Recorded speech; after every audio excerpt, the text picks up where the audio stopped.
وانا كنت اللي بتكلم معاك طبعا، انت اول واحد باركت لي، قلت لك انا يوم الاثنين ان شاء الله بامر الله جاي لك عشان. لا احنا اتفقنا السبت.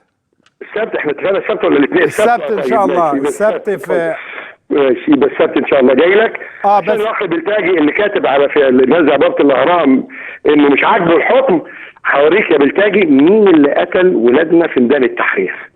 استاذ لا، ما هو استاذ مرتضى ايه يعني الصدمه من الحكم يجب ان تجعلنا نبحث عن من الذين قتلوا، من القتله الحقيقيين يعني. يا استاذ وائل، ما هو انت سبت القتله الحقيقيين ورحت الناس ما لهمش علاقه بالقضيه. لما تيجي تقول احمد مرتضى منصور اللي انا بقى انت شفته في ميدان التحرير بيهتف مع عمرو سلامه المخرج ضد حسني مبارك، لما تيجي تقول وحيد صلاح اللي انت شفت صورته معلقه على صدره بطالب باعتقال حسني مبارك، واخد بالك؟ مرتضى منصور اللي سقطوه في نادي الزمالك وحلوا مجلس ادارته وسقطوه في مجلس الشعب ورفع قضيه وحل حزب وطني، ازاي انا هبقى مع صفوت الشريف واحمد عز يا استاذ وائل؟ ما هو برضه واحد كان بيهزر، لكن هو كان بينتقم عشان انا بلغت ضد ابنه، ابنه اللي دخله النيابه العامه بورقه مزور وبنته اللي دخلت النيابه بورقه مزور. انا قلت الكلام ده عندك وتحديته. طيب يعني انت تعتقد انه مستشار قاضي التحقيق المستشار محمود السبروت هو الذي افسد القضيه وهو الذي اضاع دماء الشهداء؟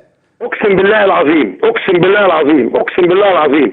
في مكتبه قلت له انت بتبوظ القضيه يا استاذ محمود، لان حضرتك حاطط ناس مش ممكن يبقوا مع بعض. مش ممكن مرتضى يبقى مع فتحي سرور مع احمد مع صفوت الشريف مع سعيد عبد الخالق مع رجب، يعني ده انت جبت خليط ناس اصلا بتكره بعض. هو المحكمه في حيثيتها قالت انه الدعوه خلت من اي شاهد رؤيه واحد تطمئن اليه، يعني ما فيش شاهد اطمأنت اليه المحكمه يعني. لما اجي لك بالتفصيل ان شاء الله باذن الله وهجيب لك الورق، بس عايز اقول لمحمد بلتاجي اهدى واهمد لغايه ما تشوف الورق عشان تعرف مين اللي قتل ولادنا يا محمد يا بلتاجي في ميدان التحرير. لقد اسأت الحزب المحترم وحزب الحريه والعداله وتسيء للرئيس محمد مرسي، وما اجي لك ان شاء الله باذن الله.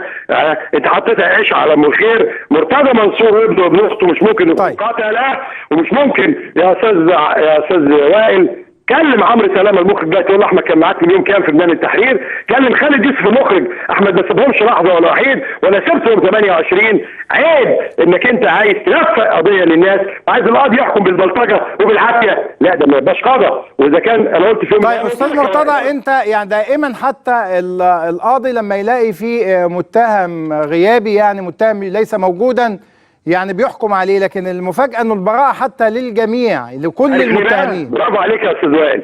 عارف ليه؟ لان الورق سرق وقال محمود الصباروت مزور وظالم. الورق انا ما رحتش، ده الورق اللي قال.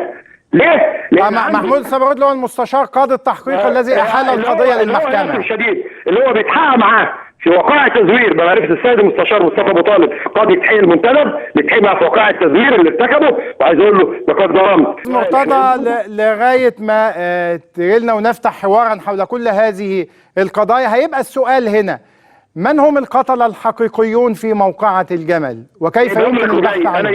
انا جايبهم لك وجاي يوم السبت ان شاء الله القتلة الحقيقيين.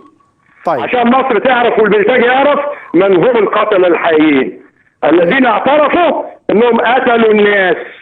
ان شاء الله موعدنا في لقاء هيبقى مثير مع الاستاذ مرتضى منصور يوم السبت القادم. استاذ مرتضى، الف شكر.